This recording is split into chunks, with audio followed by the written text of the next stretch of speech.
Okay, hello once again. I am Mike, your chapter by chapter guide to Foucault's Discipline and Punish.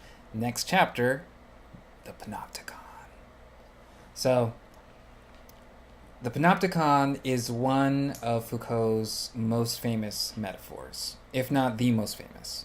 It's been my experience that when people have a pretty good idea of what the Panopticon is, but not so much Foucault's other work, not so much what biopower is, or governmentality, or any of those other ideas. So I'm going to say it's probably safe to say that this is his most famous idea. Now, this was pulled from an idealized design of a prison that uses visibility as a trap. Now, page 200 has a nice overview of its functions. So we move away from a dark cell in the prison to a fully lit up cell with a watchful eye, or at least the appearance of a watchful eye. On page 201, we get a summary of the most powerful aspect of the Panopticon. So let's go there really quickly. Middle of the page.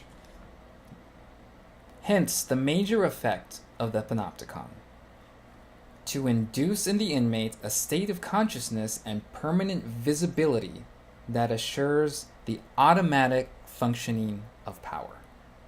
Skipping ahead a little bit.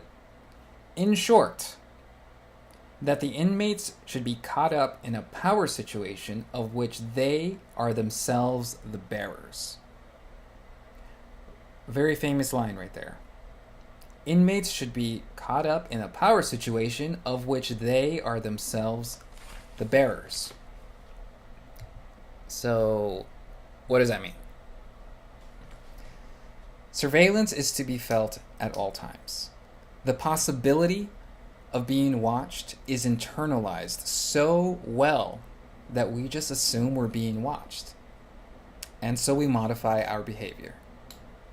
That behavior becomes habitual to the point that no one actually needs to be there to watch.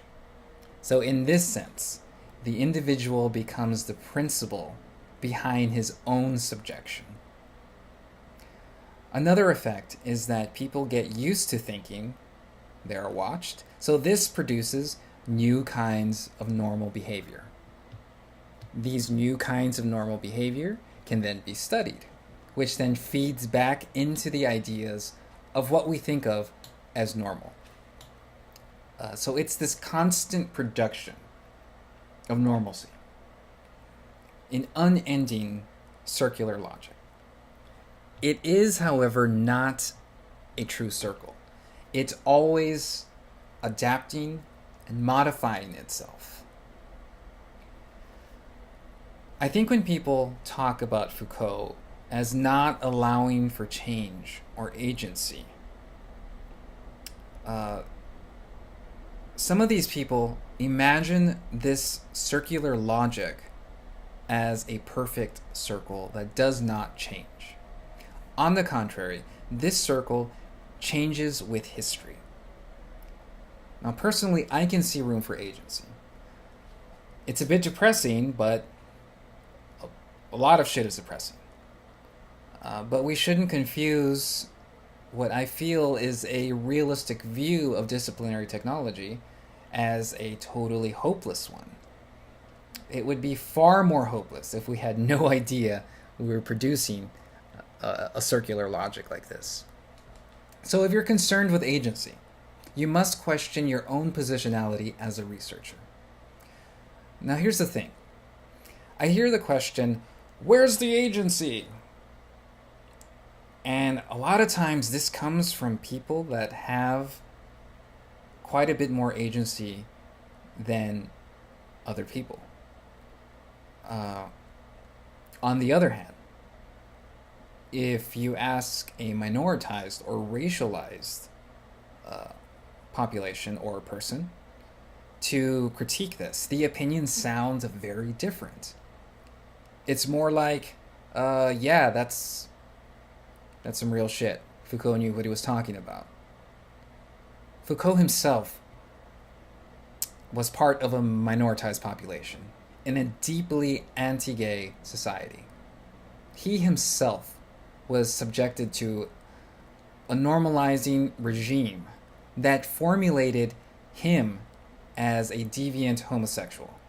He was hospitalized quite a few times for suicide attempts. He had first-hand experience with medical imprisonment.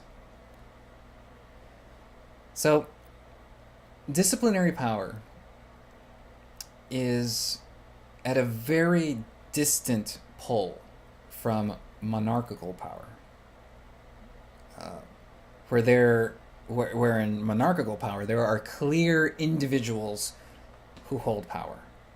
Disciplinary power is diffuse. Everyone is subjected to it. And people subject one another. On 209, he calls this a subtle coercion. And this is fueled by a swarming of disciplinary mechanisms that moved out of specific institutions into a more generalized disciplinary society. On 215, he explicitly says, let's get there, 215. Here we go. Bottomish. Discipline may be identified neither with an institution nor with an apparatus. It is a type of power, a modality for its exercise, comprising of a whole set of instruments, techniques, procedures, levels of application, targets. It is a physics or an anatomy of power, a technology. Now, one last note. Disciplinary power should be conceptualized as multiple. That's why he's constantly saying stuff about the multiplicity of disciplines. Disciplines with an S, plural. The S is meant to emphasize the plurality of the modes of disciplines that they can take. Okay, so that is it for this video on the Panopticon. I will see you back for the next video. Almost done with this book, right?